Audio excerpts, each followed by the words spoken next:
Bismillahirrahmanirrahim. Bağışlayan və mehriban Allahın adı ilə. Allahın salamı, rəhmət və bərəkəti sizə və sevdiklərinizə olsun. Yaşadığınız hər anınız Allahın bəyəndiyi şəkil və mahiyyətdə xeyir və xeyirlərə vəsilə olsun. Bugünkü mövzumuz cümə gününün əhəmiyyəti haqqında olacaq. Cümə günü İslamda xüsusi məqamı olan bərəkət və rəhmət dolu bir gündür. Bu gün adi bir gün deyil, müsəlmanlar üçün dərin mənalar daşıyan bir fürsətdir.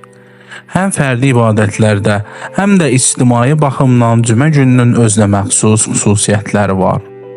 Bəs onu digər günlərdən fərqləndirən nədir? Hədislərdə bildirilir ki, Adəm əleyhissalam bu gün yaradılmış, cənnətə daxil edilmiş və yer üzünə göndərilmişdir. İmam Sadiq əleyhissalam buyurur: Günlərin ən fəzilətlisi cümədir.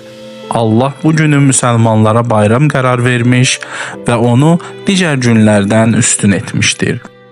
Bütün peyğəmbərlər bu günün bərəkətindən bəhrələnmiş, bu gün dualarının qəbul olunmasını diləmişlər.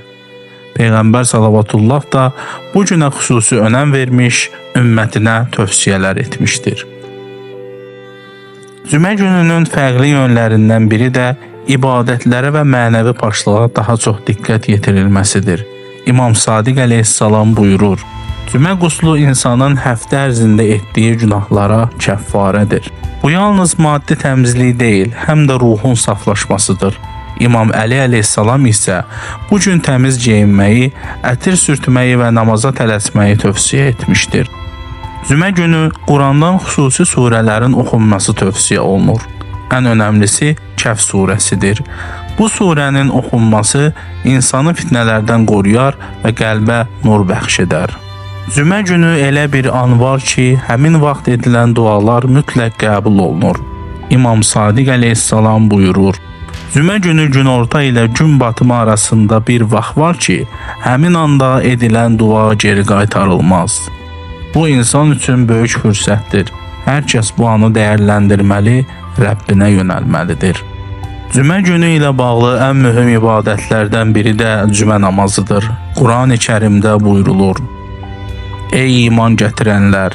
Cümə günü namaz üçün çağırış edildikdə Allahı zikr etməyə tələsin və alış-verişi buraxın. Əgər bilsəniz bu sizin üçün daha xeyirlidir. Cümə surəsi 9-cu ayə. Bu namaz təkcə fərdi bir ibadət deyil, müsəlmanların birlik və bərabərliyi rəmzidir. Hədislərdə qeyd olunur ki, qiyamət məhz cümə günü qopacaq. İmam Sadiq əleyhissalam buyurur: Allah cümə gününü elə bir gün qərar vermişdir ki, onda insanların sonu gələcək. Bu həm sonun, həm də başlanğıcın günüdür. Bu bizə onu xatırladır ki, hər cümə günü tövbə etməyə, nəfsimizi saflaşdırmağa və axirət üçün hazırlıq görməyə bir fürsətdir. Cümə günü ilahi, rəhmət və bağışlanma qapılarının açıldığı bir gündür. Bu günü dəyərləndirmək, ibadət və salih əməllərlə keçirmək, onu adi bir gün kimi görməmək hər bir insan üçün qazanılmış böyük fürsətdir. Möminin cüməsi dua, Quran, paşlıq və xeyirxahlıqla dolu olmalıdır. Bu günün dəyərini bilən insan ruhən qazanclı, dünyada və axirətdə uğurlu olar.